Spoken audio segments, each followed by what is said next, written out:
ಎಲ್ಲರಿಗೂ ನಮಸ್ಕಾರ. ಶ್ರೀ ಕನ್ಯಕಾ ಪರಮೇಶ್ವರಿ ಪುರಾಣ ಅಧ್ಯಾಯ 34. ನಾವು ಕಳೆದ ಅಧ್ಯಾಯದಲ್ಲಿ ಏನರ ಬಗ್ಗೆ ಕೇಳಿದ್ವಿ ಸ್ನೇಹಿತರೆ?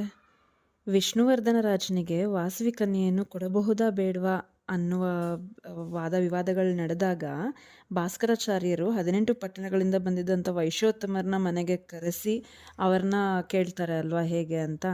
ಆಗ ವೈಶ್ಯರು ಏನು ಹೇಳ್ತಾರೆ, ಇದು ವಾಸವಿ ಕನ್ಯೆಯನ್ನು ಅವರಿಗೆ ಕೊಡೋದು ಯಾವುದೇ ರೀತಿಯಾಗಿ ಯೋಚಿಸಿದರೂ ಕರೆಕ್ಟ್ ಅಲ್ಲ ಅಂತ ಹೇಳ್ತಾರೆ.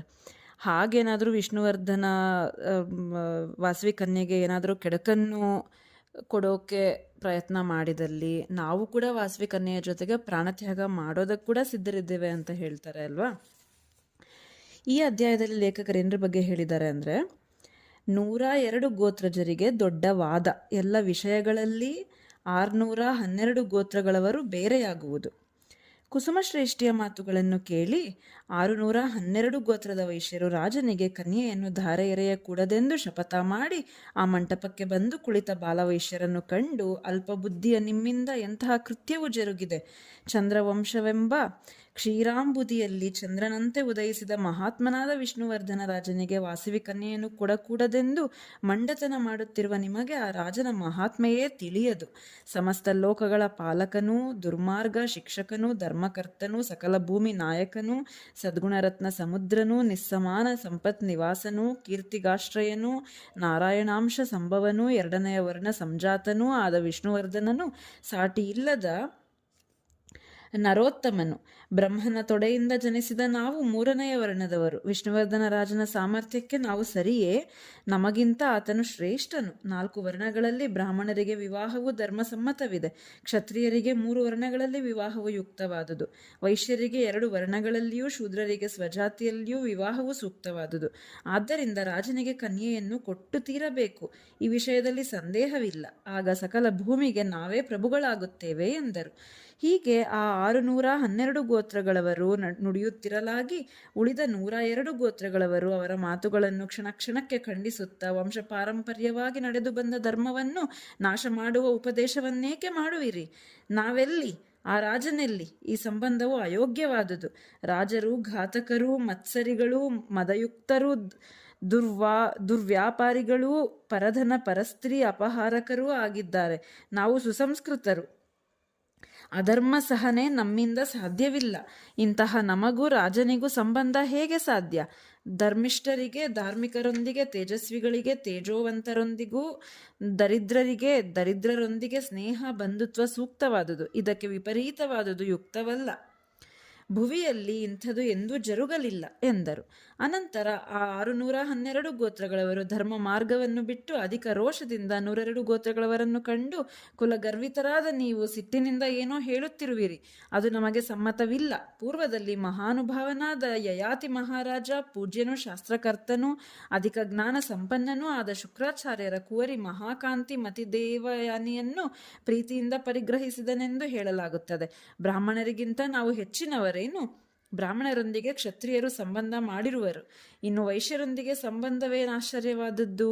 ಆದ್ದರಿಂದ ಖಂಡಿತವಾಗಿ ರಾಜನಿಗೆ ಕನ್ಯೆಯನ್ನು ಕೊಡಬೇಕು. ರಾಜನು ಸಂಪ್ರೀತನಾದರೆ ಆನೆಗಳನ್ನು, ಕುದುರೆಗಳನ್ನು, ಅತ್ಯಮೂಲ್ಯ ರತ್ನಾದಿಗಳನ್ನು, ಯಥೇಷ್ಟ ಧನವನ್ನೂ ಕೊಡುವನು. ಹೆಚ್ಚೇನು ಸಮಸ್ತ ಭೂಮಿಯೇ ನಮ್ಮ ಅಧೀನವಾಗುವುದು. ನಂತರ ನಾವು ದೊಡ್ಡ ದೊಡ್ಡ ಕಾರ್ಯಗಳನ್ನು ಮಾಡಿಸಬಹುದು, ಕೀರ್ತಿವಂತರಾಗುತ್ತೇವೆ. ಇದಕ್ಕಿಂತ ನಮಗೆ ಬೇಕಾದುದೇನು ಎಂದರು.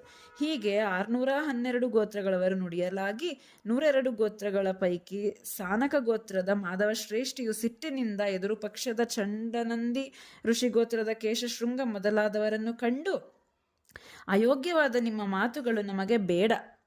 ನೀವೆಲ್ಲ ನಮ್ಮ ಆತ್ಮೀಯ ಬಂಧುಗಳು. ಅಂತಹ ನೀವೇ ನಮಗೆದುರಾದರೆ ನಾವೇನು ಮಾಡುವುದು? ಮಹಾತ್ಮರು ಯುಗಾಂತರಗಳ ಹಿಂದೆ ಎಸಗಿದ ಕೃತ್ಯವು ಈಗೆಂದು ದುಷ್ಟಾಂತವೆನಿಸಿತು. ಇತರ ಯುಗಗಳಲ್ಲಿ ಯೋಗ್ಯವೆನಿಸಿದ ಕಾರ್ಯಗಳು ಕಾಲಾಂತರದಿಂದ ಈ ಯುಗದಲ್ಲಿ ಉಚಿತವೆನಿಸಲಾರವು. ಅಶ್ವಮೇಧ, ಗೋಮೇಧ ಕರ್ಮ, ಜ್ಯೇಷ್ಠಭಾಗ, ಫಲಶ್ರಾದ್ದ, ಶ್ರೀ ಪುನರ್ವಿವಾಹ, ದೇವರ ನ್ಯಾಯದಿಂದ ಸಂತಾನ ಪಡೆಯುವುದು, ಅನ್ಯಜಾತಿ ವಿವಾಹ ಎಂಬುವುಗಳನ್ನು ಪರಾಶರ ಮುನಿಯು ಪ್ರಥಮದಲ್ಲಿಯೇ ನಿಷೇಧಿಸಿರುವರು. ಆದ್ದರಿಂದ ವಾಸವಿಯನ್ನು ವಿಷ್ಣುವರ್ಧನನಿಗೆ ಕೊಡುವುದು ಸಾಧ್ಯವಿಲ್ಲ ಎಂದನು. ಪೀಠಿಕಾ ನಗರಾಧಿಪತಿಯಾದ ಮಾಧವಶ್ರೇಷ್ಠಿಯ ಉದಾತ್ತ ವಾಕ್ಯಗಳನ್ನು ಕೇಳಿ ಕಾಮಾಪುರಾಧೀಶನಾದ ಧನಿಯೆಂಬ ವಣಿಕನು, ಈ ವಿಷ್ಣುವರ್ಧನ ರಾಜನು ಚಂದ್ರವಂಶ ಸಂಜಾತನೆಂದೂ ಧರ್ಮಾತ್ಮನೆಂದೂ ವಾಸವಿಯನ್ನು ಕೊಡುವುದರಿಂದ ಮುಂದೆ ಕೇಡು ಸಂಭವಿಸುವುದು. ಇನ್ನು ಮುಂದೆ ಮದಾಂಧರಾದ ಭೂಪಾಲಕರು ಬರಲಿದ್ದಾರೆ. ಕಳಿಂಗರು, ಬರ್ಬರರು, ಶೂರರು, ಶಕರು, ಯವನರು, ಸಿಂಹಳಿಯರು, ಗಾಂಧಾರರು, ಮಾದ್ರಿಕರು, ಮ್ಲೇಚ್ಛರು, ಕಿರಾತರು, ಕೇರಳರು ಎಂಬ ರಾಜರು ನಿರಂತರ ಅಧರ್ಮಿಗಳು, ಪರದ್ರ ವ್ಯಾಪಹಾರಿಗಳು, ಮದ್ಯಪಾನಾಸಕ್ತರು,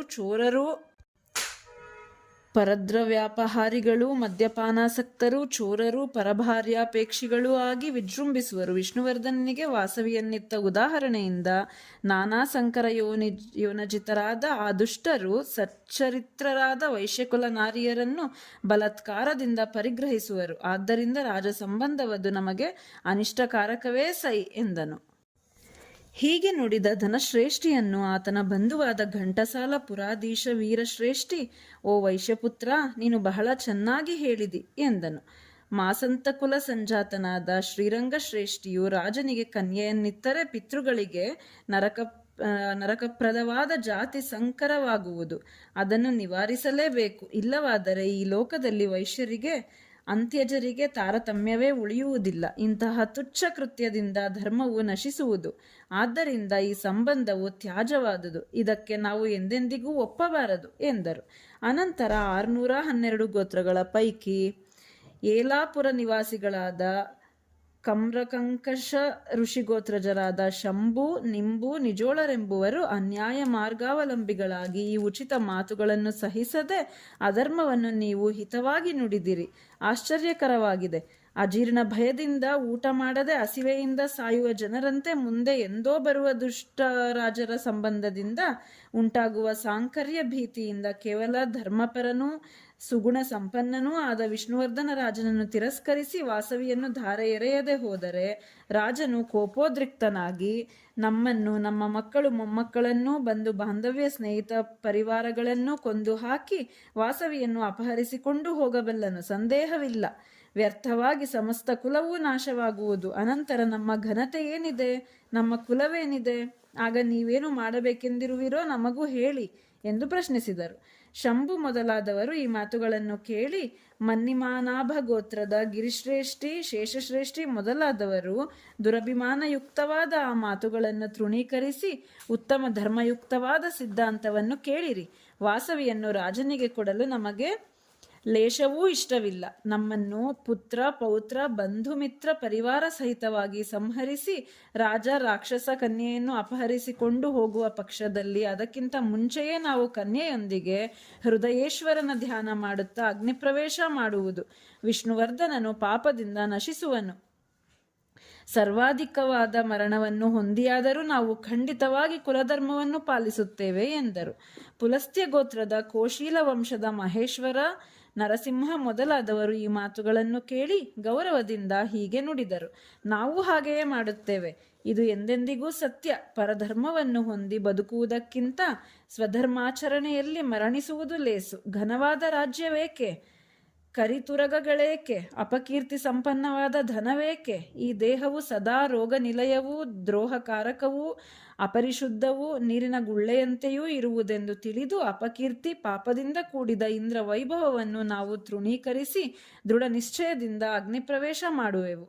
ಹೀಗೆ 102 ಗೋತ್ರಗಳವರ ದೃಢ ವಚನಗಳನ್ನು ಕೇಳಿ ಆ 612 ಗೋತ್ರಗಳವರು ಭಯದಿಂದ ಚಂದ್ರ, ಅರ್ಕ, ಕಾಲ, ಅಗ್ನಿ, ಸಾಲ, ಭದ್ರ, ಮಂದ್ರ, ಋಷಿ ಗೋತ್ರಜರಾದ ಗುರನಾಗ, ಮಣಿಗ್ರೀವ, ಪಾರವ, ದರ್ದರ ಮೊದಲಾದ ವೈಶ್ಯರು ಅಭಿಪ್ರಾಯ ಭೇದದಿಂದ ಬೇರೆ ನಿಂತ 102 ಗೋತ್ರಗಳವರನ್ನು ಕಂಡು ಚಿಂತಾವ್ಯಾಕುಲ ಚಿತ್ತರಾಗಿ ಕಿಂಕರ್ತವ್ಯ ಮೂಢರಾದರು. ಅನಂತರ ಅವಸರದಿಂದ ಅವರನ್ನು ಕಂಡು, ಅಯ್ಯೋ, ನಿಮ್ಮ ಮಾತಿನಲ್ಲಿ ಯಾವ ಯುಕ್ತತೆಯೂ ಕಾಣದು. ಚೇಳಿನ ಭಯದಿಂದ ಭಯಂಕರ ವಿಷಸರ್ಪದ ಮುಖದಲ್ಲಿ ಬಿದ್ದ ನರನಂತೆ ವಂಶರಕ್ಷಣೆ ಎಂಬ ಭ್ರಾಂತಿಯಿಂದ ನಿಗಿ ಕೆಂಡದಲ್ಲಿ ಹಾರುವೆವು ಎನ್ನುವಿರಾ? ಅಕಟ, ಆತ್ಮಹತ್ಯೆಯಿಂದ ನರಕಪ್ರದವಾದ ಮಹಾದೋಷವು ಸಂಭವಿಸುವುದು. ಅವರಿಗೆ ಪರಲೋಕ ಪ್ರಾಪ್ತಿ ಇಲ್ಲ. ಯಾರು ಆತ್ಮಹತ್ಯೆ ಮಾಡಿಕೊಳ್ಳುವರೋ ಅಂಥವರು ಸೂರ್ಯನಿಲ್ಲದ ಗಾಢಾಂಧಕಾರದ ಲೋಕವನ್ನು ಸೇರುವರು. ಇಂತಹ ಕಾರ್ಯವು ನಮಗೆ ಸಮ್ಮತವಿಲ್ಲ. ನಿಮ್ಮಿಷ್ಟ ಬಂದಂತೆ ನೀವು ಅಗ್ನಿಪ್ರವೇಶ ಮಾಡಿಕೊಳ್ಳಿ. ಸತ್ತ ಮೇಲೆ ಇನ್ಯಾವ ಪ್ರತಿಷ್ಠೆ, ಇನ್ಯಾವ ಕೀರ್ತಿ, ಇನ್ಯಾವ ಸುಖ? ವ್ಯರ್ಥವಾದ ನಿಂದಿತವಾದ ಈ ಮರಣವು ತೀರಾ ಅಯೋಗ್ಯವಾದುದು. ಕೀರ್ತಿಯನ್ನಾಗಲಿ ಅಪಕೀರ್ತಿಯನ್ನಾಗಲಿ ಬದುಕಿದ್ದರೆ ಮಾತ್ರ ಕಾಣಬಲ್ಲೆವು. ಇಂತಹ ಮತಿಭ್ರಷ್ಟರಾದ ನಿಮ್ಮೊಂದಿಗೆ ನಮಗೆ ಬಂಧುತ್ವವು ಬೇಕಿಲ್ಲ. ಯಥೇಚ್ಛವಾಗಿ ಮಿಡತೆಗಳಂತೆ ಮದೋನ್ಮತ್ತರಾಗಿ ಅಗ್ನಿಯಲ್ಲಿ ಬೀಳಿರಿ ಎಂದರು. ಆ 612 ಗೋತ್ರಗಳವರ ಮಾತುಗಳನ್ನು ಕೇಳಿ ಜಗನ್ನಾಥಪುರಾಧೀಶನಾದ ಭದ್ರಶ್ರೇಷ್ಠಿಯೊಂದಿಗೆ 102 ಗೋತ್ರಗಳವರು ಕೋಪದಿಂದ ಹೀಗೆ ನುಡಿದರು. ಎಂದಿಗಾದರೂ ನಾಶವಾಗುವ ಶರೀರವನ್ನು ವಂಶಧರ್ಮಕ್ಕಾಗಿ ತ್ಯಜಿಸುತ್ತಿದ್ದೇವೆ. ಇಂತಹ ಅನೇಕ ಜನ್ಮಗಳು ಮರಣಗಳು ನಮಗೂ ಇವೆ. ಇದರಲ್ಲಿ ಯಾವ ದೋಷವೂ ಇಲ್ಲ. ದೇಹಭಾರವನ್ನು ತ್ಯಜಿಸಿಯಾದರೂ ಸ್ವಧರ್ಮವನ್ನು ಪಾಲಿಸಬೇಕಾಗಿದೆ. ಯುದ್ಧದಲ್ಲಿ ಬ್ರಾಹ್ಮಣರಿಗಾಗಿ, ಗೋವುಗಳಿಗಾಗಿ, ವಂಶಧರ್ಮಕ್ಕಾಗಿ ದೇಹತ್ಯಾಗವು ಯೋಗ್ಯವಾದುದು. ಸ್ವರ್ಗಲೋಕ ಪ್ರಾಪ್ತಿ ನಿಶ್ಚಿತವಾದುದು. ಕುಲಧರ್ಮವು ನಾಶವಾಗುತ್ತಿರುವಾಗ ದೇಹತ್ಯಾಗವು ಪಾತಕವಲ್ಲ. ಇದರಂತೆ ಧರ್ಮಶಾಸ್ತ್ರದಲ್ಲಿ ಹೇಳಲಾಗಿದೆ. ತನ್ನ ವ್ರತಾನುಷ್ಠಾನವನ್ನು ಮಾಡಲಾರದ ವೃದ್ಧನಿಗೆ ಭೃಗುಪಾತದಲ್ಲಿ, ಅಗ್ನಿಪಾತದಲ್ಲಿ, ಜಲಪಾತದಲ್ಲಿ ಮರಣವೇ ಗತಿ ಎಂದು ಶಾಸ್ತ್ರದಲ್ಲಿ ವಿಧಿಸಲ್ಪಟ್ಟಿದೆ. ಆದ್ದರಿಂದ ನಾವೆಲ್ಲರೂ ಸ್ವಧರ್ಮ ರಕ್ಷಣೆಗಾಗಿ ಅಗ್ನಿಪ್ರವೇಶ ಮಾಡುವೆವು, ಇದು ನಿಶ್ಚಯ. ಮರಣಕ್ಕೆ ಭಯಪಡುವ ನೀವೆಲ್ಲ ನಿಮ್ಮ ನಿಮ್ಮ ಮನೆಗಳಲ್ಲಿಯೇ ಅಡಗಿ ಕುಳಿತುಕೊಳ್ಳಿರಿ ಎಂದರು.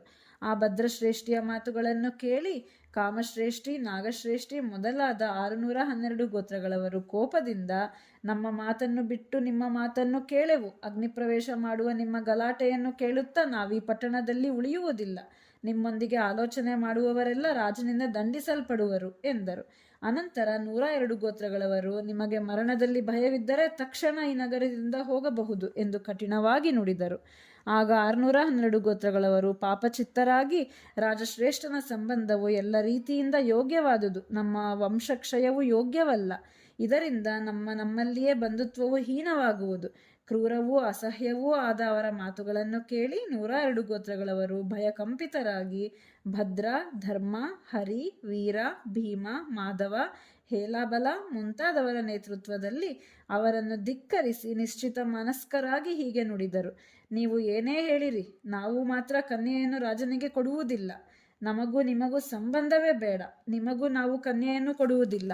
ನಿಮ್ಮ ಕುಲಸಂಜಾತ ಕನ್ಯೆಯನ್ನು ನಾವು ಪರಿಗ್ರಹಿಸುವುದಿಲ್ಲ. ಇನ್ನು ಮೇಲೆ ನಮಗೂ ನಿಮಗೂ ಸಂಬಂಧ ವಾಸನೆಯೇ ಬೇಡ.